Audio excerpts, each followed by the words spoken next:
해마다 사자성어를 이렇게 결정을 합니다. 그리고 그 사자성어를 결정하는 것 또한 그냥 되어지는 것이 아니라 그 해에 어울릴 만한 혹은 그 해에 이슈가 되었던 사건들이 영향을 미쳐서 그런 사자성어들을 정하게 되는 것 같습니다.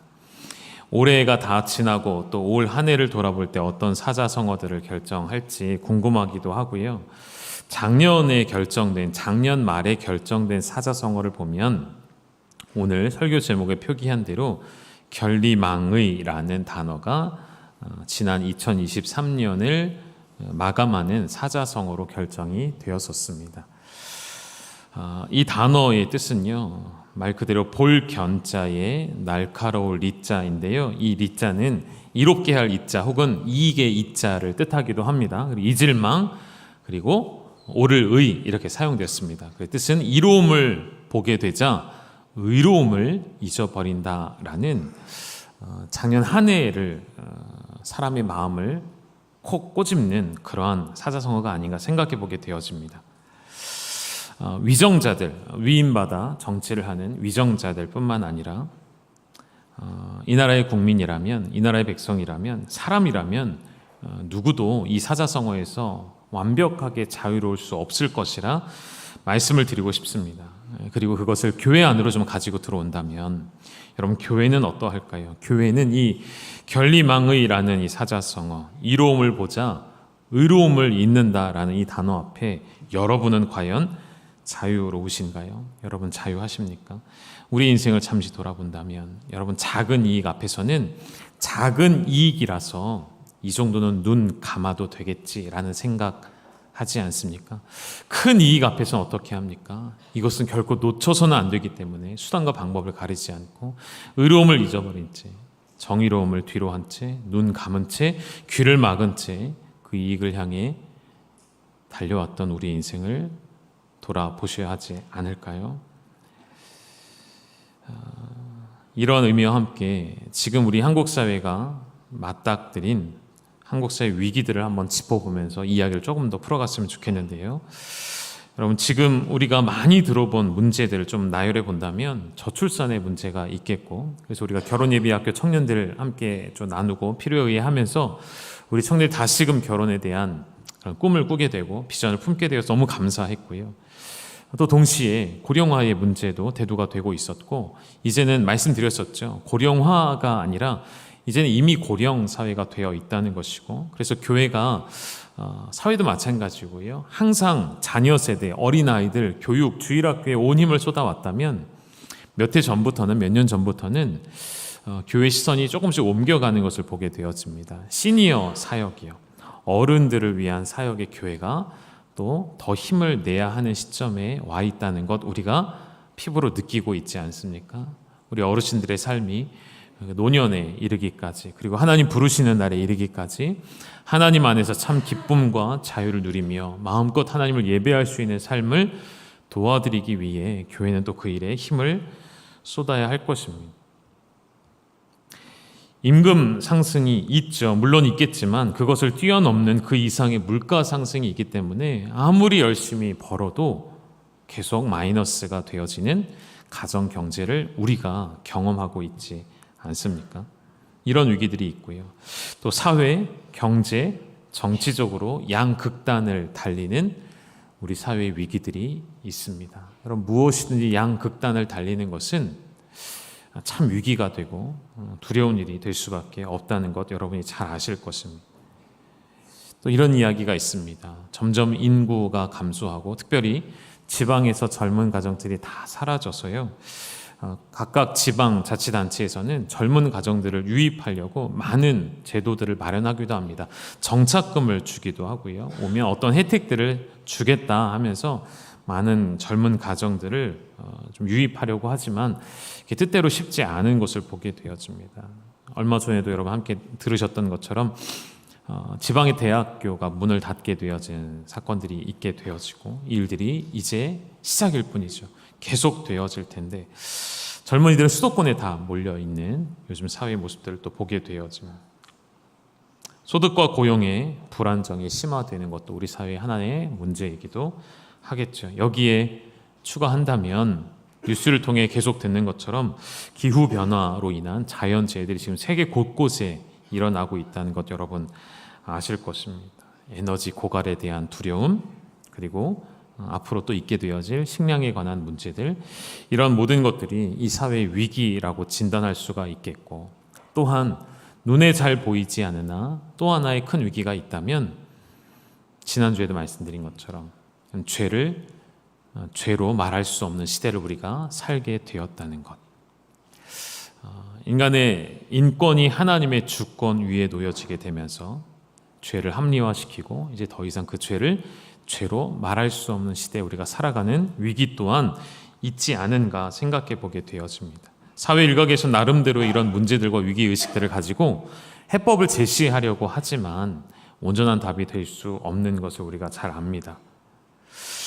그리고 이 말씀도 드리고 싶어요. 저도 이 분야에서는 전문가가 아니기 때문에 여러분을 만족시킬 만한 해법을 제시할 수는 없지만, 그럼에도 이러한 이야기를 오늘 나누고 싶은 이유는, 여러분, 우리가 이 모든 상황들, 사회 현상이 일어난 모든 이슈들은 결국 하나님의 통치 안에 있는 일임을 우리가 알기 때문에, 그것을 믿기 때문에 우리는 이것을 성경적 관점으로 어떻게 봐야 할지를 반드시 다루어야 한다는 것이죠.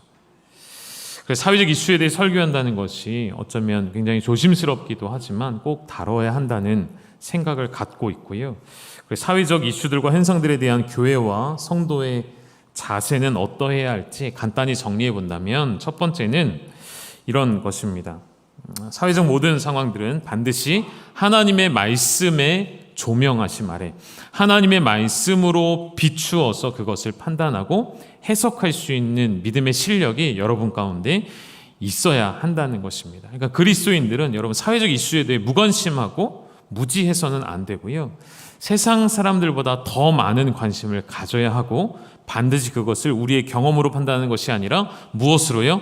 하나님의 기록된 말씀으로 비추보는 훈련이 또 우리에게 필요하다는 것이죠.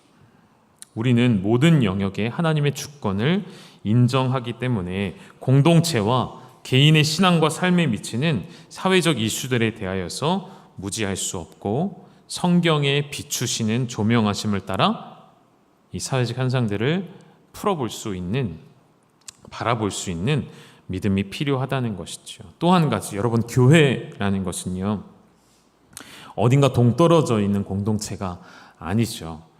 교회는 세상과 구별되어지되 반드시 세상 속에 속하여 살아가는 공동체라는 것입니다.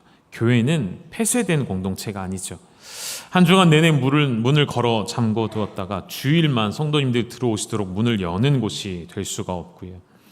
한 주 내내, 1년 내내 문을 열어두고 많은 사람들이 교회 안으로 들어올 수 있게 하는 공동체가 되어야 하지 않을까요? 오늘 오후도 우리가 함께 찬양 콘서트를 하는 것은 하나님을 예배하는 동시에 그 복음이 이 예배를 통하여 흘러갈 수 있기를 원하여서 이런 사역들을, 또 문화 사역들을 준비하는 것이겠죠. 교회는 어디에 존재하죠? 어디 깊은 산 속에 존재하는 것이 아니에요. 돌을 닦고 그런 공동체가 아니라는 것이죠. 세상 속에 들어와서 이 안에서 우리가 세상에 영향을 주는 공동체로 있어야 한다는 것이죠. 그런데 요즘은 오히려 교회가 세상 속에 있다 보니 오히려 세상의 영향을 받는, 오히려 세상을 따라가는, 마치 하나님께서 이스라엘 백성들을 출애굽하여서 가나안 땅에 들여놓으셨더니 그들이 하나님의 나라를 세우는 것이 아니라 가나안의 문화를 따라가는 것처럼 경계선이 무너진 교회들은 그렇게 흘러갈 수밖에 없는 것이죠. 교회는 세상과 연결될 수밖에 없고 그 연결고리를 끊을 수밖에 없으나 영향을 받는 존재가 아니라 영향을 줄 수 있는 교회여야 하겠죠. 또 세 번째, 우리는 지나친 성과 속을 구별해서는 안 됩니다. 영지주의 많이 말씀드렸었죠. 대표되는 것이 영지주의입니다. 영적인 것은 무조건 선하고 육적인 것은 무조건 악하다라고 말하는, 우리는 영지주의 입장을 취하지 않아요. 육체는 무조건 악하다라고 여러분 생각하지 않으셔야 합니다. 하나님은 우리에게 영혼과 육체를 다 주셨어요. 우리의 정욕을 표현할 때 육체적인 것이라 빗대어 설명해서 우리에게 선입관이 생길 수 있는데 그렇지 않고요. 성과 속을 지나치게 구분하지 않으면 좋겠고, 또 하나, 여러분, 우리가 세상을 향하여서 판단하고 비판할 때에 우리 안에 있는 마음속 깊은 곳에는 우리는 거룩하고 너희는 속되다라는 그러한 판단들이 우리 안에 있어서 세상과 교회를 거룩함과 속된 것으로 너무 지나친 구별을 하면 교회는 세상 속에 들어가 하나님의 통치를 인정할 수가 없게 되어진다는 것 기억하셔야겠습니다. 또 한 가지, 그럼 하나님의 말씀은 우리에게, 예수님 그렇게 가르쳐 주시죠. 우리에게 무엇이 되라 하시죠? 세상의 소금과 빛이 되라 하셨습니다. 세상의 소금과 빛이 되어야 한다는 말씀 무슨 뜻입니까? 우리를 세상으로 보내시고 세상 가운데 해야 할 일이 있음을 알게 하신다는 것이죠. 그런 우리가 세상을 등지고 있고 세상의 이슈들을 모르고 세상의 현상들을 무관심한 채로 내버려 둔다면 그것은 우리의 직무유기가 아니겠습니까? 예수님이 가르쳐 주신 주기도의 내용도요, 하나님의 이름이 거룩히 여김을 받으시고 하나님의 뜻이 이루어지고 하나님의 다스리심이 이 땅에 임하기를 기도하는 것, 여러분, 이 모든 것들이 어디서 이루어져야 하는 일들인가요? 세상 가운데 있어요. 이 땅 가운데 있어요. 바로 우리가 살아내는 이 영역 속에서 이루어지기를 기도해야 한다는 것이죠. 그곳이 어디입니까? 세상이고요. 또 다른 말로는 사회라고 말할 수 있지 않을까요? 우리는 교회 안에 살아가는 사람들이 아니고요. 물론 저는 교회 안에 살고 있지만 우리는 교회 안에 사는 사람이 아니라 세상 가운데 살아가는 존재라는 것을 기억하셔야겠습니다. 그리고 그 안에서 우리는 하나님의 경륜을 깨닫고 하나님의 이 땅을 향하신 계획을 나타내며 그리스도의 향기를 나타내며 살아가는 백성들이 되셔야 한다는 것이죠. 저는 우리 교회가 그런 교회가 될 수 있기를, 하나님 우리를 의정부 땅에 세우신 이유와 목적이 무엇인지를 알고 이 지역사회를 함께 세워가고 일으켜가고 우리 교회가 의정부 땅에 있기에 의정부가 복을 받게 되어지는 그런 교회, 그런 성도가 되시기를 주님의 이름으로 축원합니다. 그래서 앞에 결리망의라는 이 사자성어를 언급한 것은 우리를 부르신 하나님께서 우리 시대에 우리에게 맞는 시대적 사명을 분명히 주셨는데 우리가 이런 결리망의라는 마음 때문에 자꾸 놓치게 되는 거죠. 멀리 볼 수 없게 되는 거예요. 눈앞에 크고 작은 이익 때문에 하나님의 시선으로 멀리 보지 못하게 되는 거죠. 눈앞의 이익 때문에 의로움을 잊을 때가 얼마나 많은지 모르겠습니다. 결리망이라는 것은 우리 모두를 넘어뜨릴 만한 유혹이겠죠. 이런 유혹 앞에 우리는 무엇으로 넘어설 수 있을까? 그것을 저는 이 두 가지로 말씀드리고 싶은 거예요. 무엇일까요? 첫째는 은혜이고 두 번째는 사명입니다. 결리망의 앞에 모든 사람들이 넘어질 때에 교회는, 성도는 은혜와 사명을 붙잡고 세상을 변혁시키는 힘을 얻어 가셔야 한다는 것입니다. 그러면 사회뿐만이 아니라 교회도 양극화를 겪죠. 어떤 양극화일까요? 많은 사람들이 예측할 뿐만 아니라 이미 코로나 시대를 지나오면서 이미 우리가 겪고 있는 작은 교회는 사라지고 대형 교회들만 남는다는 이야기입니다. 여러분, 실제로 이제 정말 얼마 가지 않아 여러분이 피부로 느끼실 거예요. 여러분은 열방교회라는 공동체 안에 들어와 계시니까 피부로 느끼지 못할 수 있지만 노회를 가거나 목회자들의 모임에 가면 피부로 느낄 만한 위기와 어려움들이 있습니다. 작은 교회들이 사라지고 대형 교회만 남게 된다는 것은, 여러분, 이것이 왜 심각한 문제이냐면요, 이 상황의 본질을 보신다면 여러분 통감하게 되실 거예요. 여러분, 하나님께서 교회를 이 땅 가운데 왜 세우셨을까요? 왜 교회를 만드셨을까요? 하나님이 우리를 교회로 부르셨어요. 우리를 교회라고 칭하셨어요.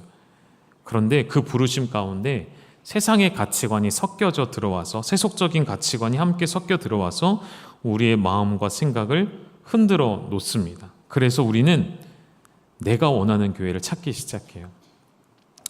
많은 이유로 이사를 오시거나 여러 가지 이유들로 그 지역에서 교회를 찾게 되는 경우가 있습니다. 우리는 교회를, 심하게 말하면 이런 표현을 쓰죠. 교회를 쇼핑하기 시작합니다. 이 교회가 어떤지 내 나름대로의 기준을 가지고 평가를 하죠. 그래서 나에게 맞는 교회, 내가 원하는 교회, 내가 원하는 설교 스타일, 내가 원하는 예배 스타일을 우리가 정해놓고 거기에 맞는 교회를 찾아가기 시작한다는 것입니다. 여러분, 그것이 무조건 잘못됐다는 것은 아니지만 여러분, 그 일의 끝에는 결국 교회의 본질이 흐려질 수밖에 없다는 것을 여러분 잘 기억하셔야 합니다. 제가 얼마 전에 최근에 들은 이야기인데요. 여러분, 밖에서 보는 열방교회는 어떤 교회라고 여러분 알고 계십니까? 저는 그런 이야기들을 많이 들을 기회들이 있습니다. 최근에 들은 이야기는 우리 열방교회를 향한 정말 감사하게 많은 칭찬을 들었습니다. 근데 칭찬 말고 우리 교회 단점이 뭘까요? 밖에서 말하는 열방교회 단점, 여러분 들어보신 적 있습니까? 귀를 막고 계시면 들을 수가 없겠죠. 제가 들었어요. 크게 두 가지 단점을 꼽더라고요. 첫 번째는 뭐냐면요, 너무 훈련이 많대요.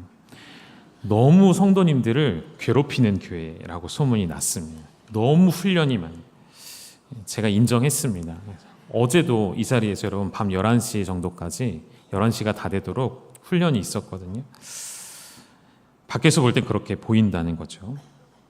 그리고 또 한 가지 단점 뭐가 있을까요? 아마 우리 교회 와서 예배 드려보신 분인 것 같아요. 가봤더니 본당에 사람이 너무 많아서 힘들었다, 비좁아서 힘들었다, 이런 표현을 하셨어요. 이 두 가지가 열방교회 단점이래요. 그럼 인정하십니까? 저는 오히려 그래서 감사했습니다. 이 두 가지가 우리 교회에게는 오히려 단점이 아니라 강점이 되기 때문에 감사했고요. 그럼 훈련이라는 것은 교회가 해야 할 사명이기 때문에 우리 교회는 더 달려갈 겁니다. 이런 이야기였어요. 그분의 이야기가 이런 이야기였어요.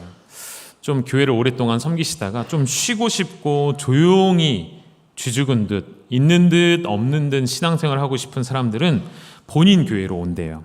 그런데 열정이 있고 훈련받고 싶고 뜨거움이 있는 사람들은 다 열방교회로 간다는 말이었어요. 그래서 저는 감사하더라고요. 우리 교회는 더 점점 뜨거워질 거고 더 점점 열심히 훈련할 것이고 더 달려가게 될 것이니까. 그리고 우리가 본당의 이 자석 자체가 우리가 교육관을 증축하면서 우리가 결정했던 거잖아요. 우리가 함께 기도하고 결정했던 거죠. 본당을 늘리지 않기를 결정하고 교육관을 증축하기로 결정했던 것, 우리의 믿음의 결단이었고 그 일에 후회함이 없고 지금도 더 감사한 일이 아닙니까? 이런 이야기를 하는 것은요, 그런 말씀을 드리고 싶었어요. 우리가 점점 무언가를 갖추고 있는 교회들, 쉽게 말하면 큰 교회들, 대형 교회들, 내가 신앙생활하기 편리한 교회들, 그리고 궁극적으로 내가 원하는 교회, 내가 이 교회 가면 좀 조용히 쉴 수 있는가, 아니면 반대로도 마찬가지예요. 내가 이 교회 가면 훈련을 받을 수 있는가. 여러분, 이 모든 것들이 사실은 교회 본질에서는 벗어난 이야기가 될 수 있다는 것이죠. 오늘 본문으로 삼았던 이 한 구절, 고린도 교회를 향한 바울의 메시지 안에는 고린도전서 10장 24절의 말씀이었죠. 누구든지 자기 유익을 구하지 말고 남의 유익을 구하라.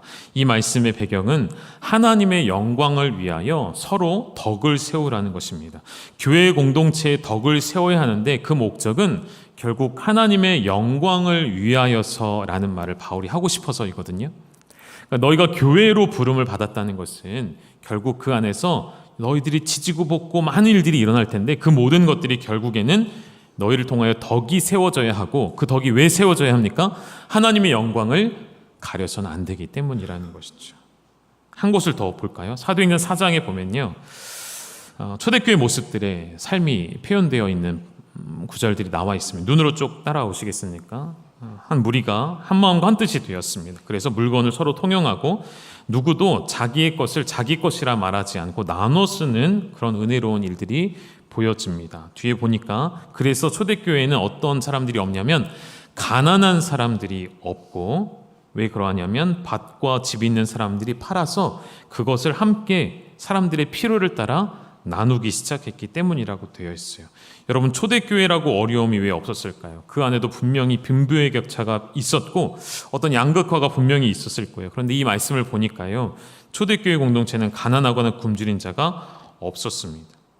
이렇게 될 수 있는 핵심적인 요인이 뭘까요? 저는 이 말씀의 한 구절에 있는 단어에 박스를 치고 싶었어요. 바로 큰 은혜를 받았기 때문인 것이죠. 이 성도들이, 이 무리들이 하나님의 은혜를 받게 되었을 때에 이 공동체가 이러한 놀라운 자발적인 자원하는 헌신이 있게 되었다는 것이죠. 하나님의 은혜를 받게 되었을 때에 자기의 유익을 구하지 않고 다른 사람들의 필요를 생각할 수 있는 여유가 일어나게 되었다는 것이죠. 여러분, 반대로 생각해 보세요. 우리가 여유가 없는 상태, 마음이 정말 뻑뻑하고 힘든 상태가 있잖아요. 그럴 때 우리가 잘 살펴보면 우리가 지금 뭐가 없는 상태냐면 물질이 없어서도 아니고요, 다른 게 없어서도 아니고요, 하나님의 은혜가 바닥난 상태가 되어질 때, 하나님의 은혜가 바닥을 향하여 가고 있을 때예요. 하나님의 은혜는 우리에게 부어지고 있지만 그것을 내가 충만히 누리고 있지 못할 때에 우리의 삶에는 여유가 사라지고요, 우리의 감정이 메마르게 되어지고요, 우리의 정서가 팍팍하게 되어지는 것을 경험하게 되어지죠. 세상 역시 다르지 않다고 생각합니다. 왜 사람들이 자꾸만 결리망이하게 되어질까요? 작은 이익 앞에 의로움을 눈 감아버리고 왜 뒤로 하게 되어질까요? 하나님의 은혜를 누리지 못해서이죠. 여러분, 하나님의 은혜가 어떠한 은혜입니까? 하나님의 은혜는 우리에게 충만히 부어지는 은혜이죠. 부족함이 없게 하시는 은혜이죠. 그 은혜를 경험하지 못하기 때문에 우리는 작은 이익을 놓치고 싶지 않게 되는 것이죠. 여러분, 세상에도 그리고 교회 안에도 성도에게도 하나님의 은혜가 필요하다는 것이죠. 두 번째는 사명에 관한 이야기겠는데요. 여러분, 이러한 컵의 예를 들어본다면 이 안에 물을 계속 부으면 어떻게 될까요? 물을 계속 붓는 거예요. 어떻게 될까요? 넘치게 되겠죠. 넘치면 어떻게 되죠? 그 물이 어디론가 흘러가겠죠. 저는 은혜가 그러한 원리라고 생각해요. 그래서 은혜와 사명은 연결될 수밖에 없다고 말씀드리고 싶어요. 우리 안에 은혜가 계속 부어지면 그 은혜는 우리 안에 요만큼 간직한 채로 있는 게 아니라 그 은혜는 반드시 차고 넘치게 되어 있습니다. 차고 넘치는 은혜를 하나님 우리에게 부어주신다는 것이죠. 그럼 그렇게 흘러가는 은혜를 우리는 사명이라고 말할 수 있어요. 내 안에 은혜가 흘러넘치면 우리는 반드시 은혜를 받는 자리에서 사명자의 자리로 옮겨지게 되어 있다는 것이죠. 제가 아이들과 가끔씩 아이들이 이렇게 차를 타고 가거나 혹은 집에서 식탁에 앉았을 때에 아이들이 이런저런 퀴즈를 낼 때가 있습니다. 아이들이 내면 웬만하면 제가 다 맞춥니다. 그래서 아이들이 저를 굉장히 우러러보기도 하는데요. 지난번에 문제를 하나 못 맞췄어요. 못 맞추니까 아이들이 엄청 좋아하더라고요. 어떤 문제는 여러분도 한번 풀어보시겠습니까? 화면에 좀 띄워주실까요? 제가 아이들에게 공부해서 남주냐라는 말을 어려서부터 들어왔고 여러분도 들어보지 않으셨습니까? 여러분도 하고 계시죠? 그래서 이런 질문이에요. 공부해서 남주는 사람은 누구일까? 넌센스 퀴즈입니다. 누구일까요? 바로 정답은 그렇죠. 선생님입니다. 제가 이걸 못 맞춰가지고 공부해서 남주는 사람이 있다고? 너를 위해서 공부하라고 계속 잔소리했는데 공부해서 남주는 사람이 있다는 거예요. 바로 선생님이죠. 이걸 이렇게 좀 표현해보고 싶었어요. 공부해서 남을 주는 것, 열심히 지식을 얻고 습득을 해서 제자를 가르치는 것. 여러분, 이게 교사의 사명 아니신가요? 교단에 서서 바른 진리를 나타내고 바른 지식을 학생들에게 가르치기 위해 열심히 학업에 준비를 하고 공부를 해서 선생님이 되는 그 사명. 일반 학교의 선생님들도 그렇고요. 교회 주일학교 선생님들도 그렇죠. 우리가 이러한 것이죠. 여러분, 하나님께서 우리에게 주신 은혜를 좀 정의 내린다면 하나님의 은혜는 우리가 갚을 수 없는 은혜이잖아요. 측량할 수 없는 은혜이고 한량이 없는 은혜이죠. 끝까지 부어지는 은혜라고 표현한다면 여러분, 그 은혜가 우리에게 차고 넘칠 때 그 은혜는 다른 사람에게, 타인에게 흘러가게 되어질 텐데 그 흘러가는 은혜, 사람에게 향하는 은혜를 우리가 뭐라고 말한다고요? 그것을 저는 우리에게 주신 사명이라고 말할 수 있다는 것이죠. 그럼 우리가 언제부턴가 참 교회다움을 잃어버려 가는 것 같습니다. 여러분, 교회는 은혜가 차고 넘쳐 흘러가는, 그래서 그들에게 우리에게 주신 사명, 복음을 증거하고 하나님의 은혜가 이렇다는 것을 맛보게 해줘야 하는데 교회가 점점 그런 모습을 잃어버려 가는 것 같습니다. 우리끼리 모여서 즐거워하면 되고 교회만 성장해 가고 주변 지역사회는 어려워져 가는 그런 세상 속에 우리가 교회다움을 다시 회복해야 하지 않을까 생각을 해보게 되었습니다. 지난주에 청년들과 잠시 이야기하면서 우리가 30년 전, 50년 전에는 세상에서 교회를 환영했었습니다. 교회에서 전하는 메시지들이 사회를 변혁시키는 메시지였고, 예를 든다면 우리 사회가 얼마나 가부장적인 사회였습니까? 특히 여러분의 부모님 세대는 아버지가 거의 왕 아니셨던가요?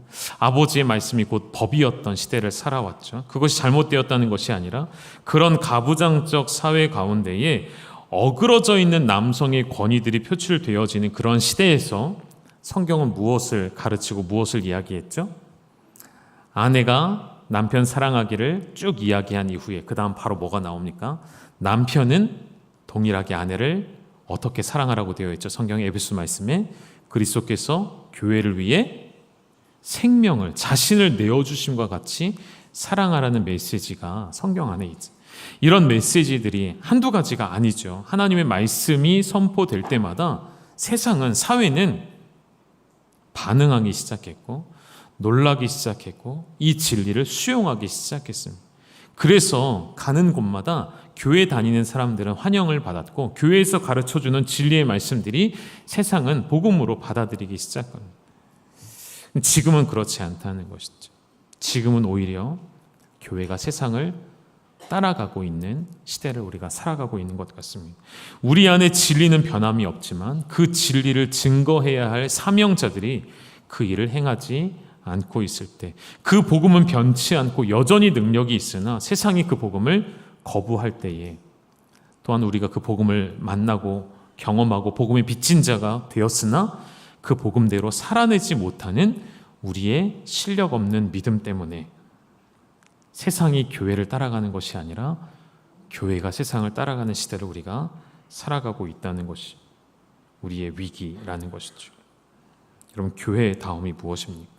성경의 무오한 진리 앞에 우리가 받은 그 넘치는 은혜로 말미암아 우리가 한 자리에 머물러 있는 것이 아니라 사명을 가지고 나아가는 것 아닐까요? 바울은 빌립보 교회를 향해 외치죠.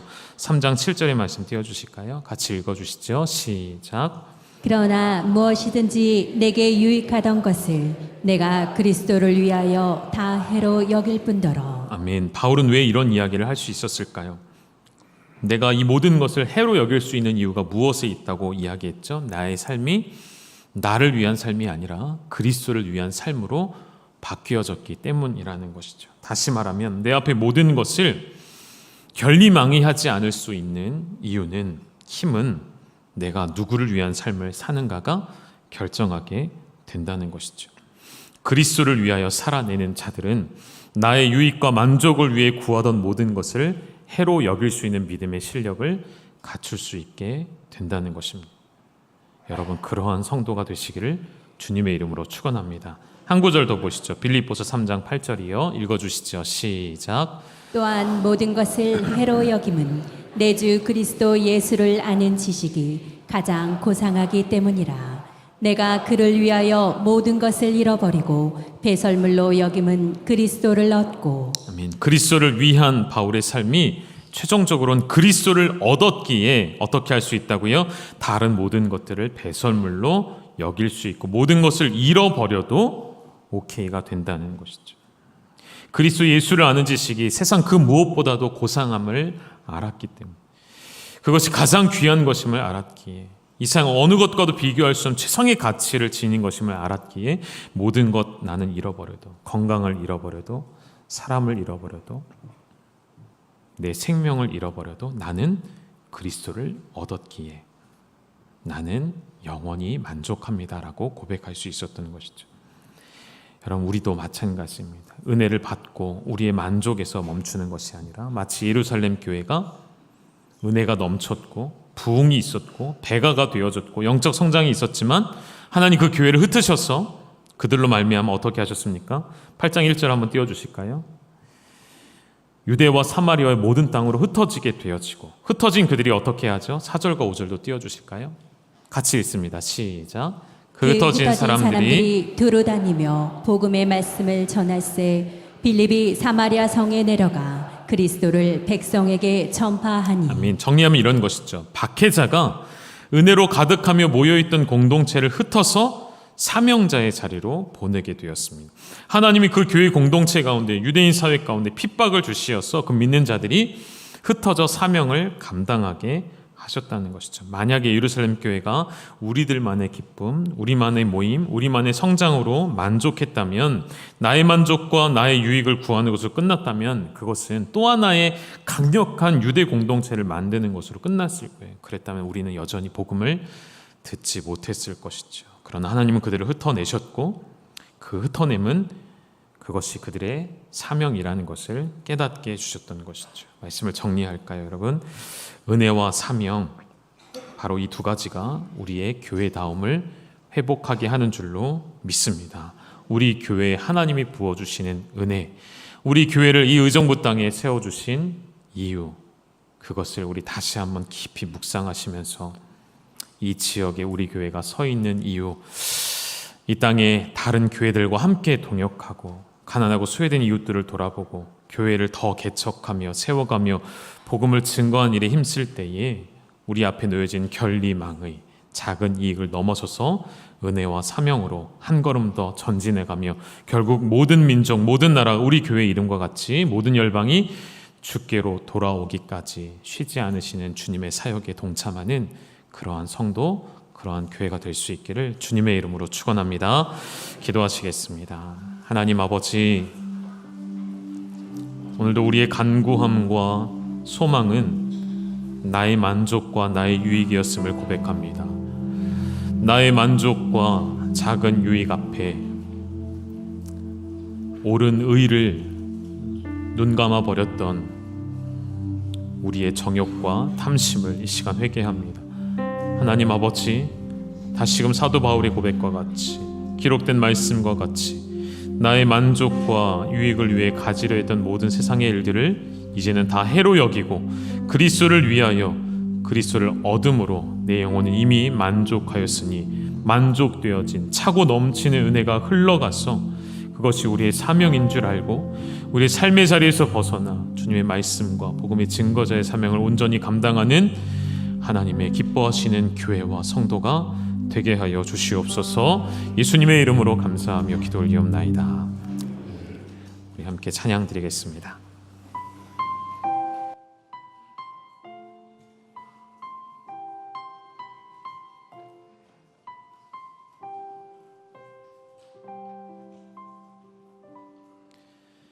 나의 만족과 유익을 위해 가지려 했던 세상 일들 이젠 모두 다 해로 여기고 주님을 위해 다 버리네. 내 안에 가장 귀한 것 주님이 말미라. 모든 것 되시며 의와 기쁨 되신 주 사랑합니다.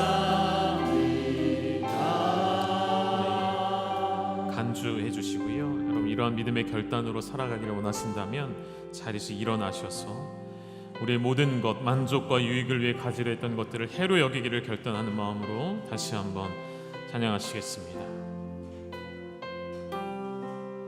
나의 만족과 유익을 위해, 나의 만족과 유익을 위해 가지려 했던 세상 일들 이젠 모두 다 해로 여기고 주님을 위해 다 버리네. 내 안에 가장, 내 안에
가장 귀한 것, 내 안에 가장 귀한 것 주님을 알미라.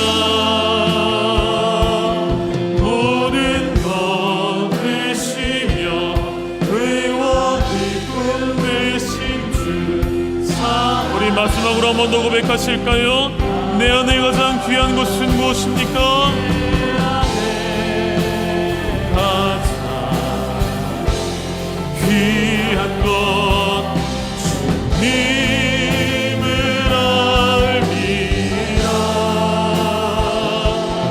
모든 것 되시며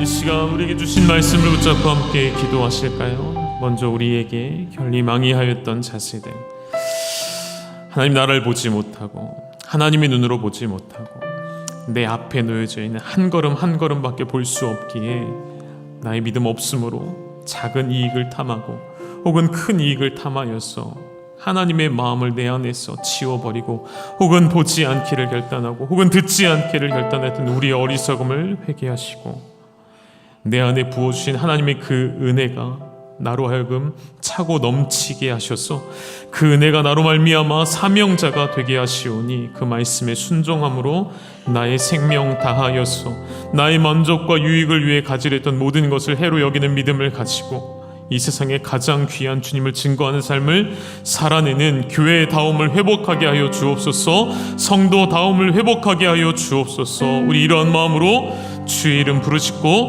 함께 통성으로 기도하시겠습니다. 주여,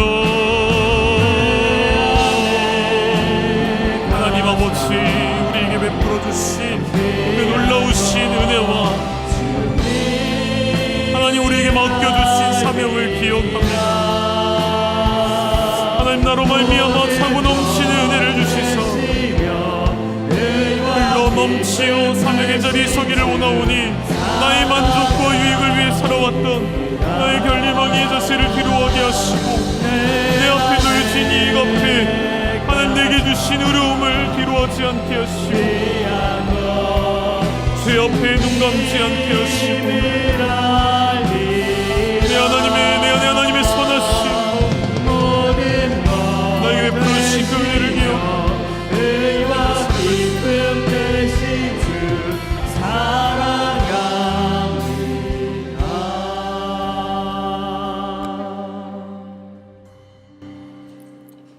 열방의 성도들은 하나님의 은혜를 받아 그 은혜가 넘치게 하여 주시고 그 은혜가 넘쳐 주님의 약속한 세상을 하나님 것으로 만드는 일에 다름질치는 믿음의 성도들이 되게 하여 주시옵소서.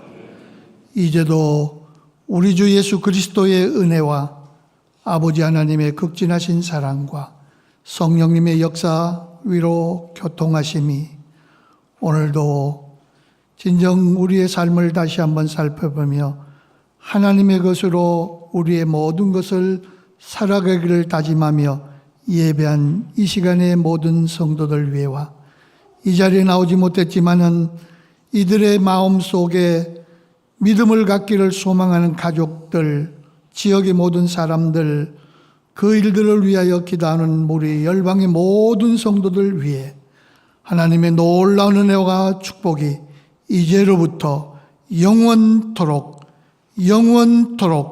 함께 있을지어다. 아멘.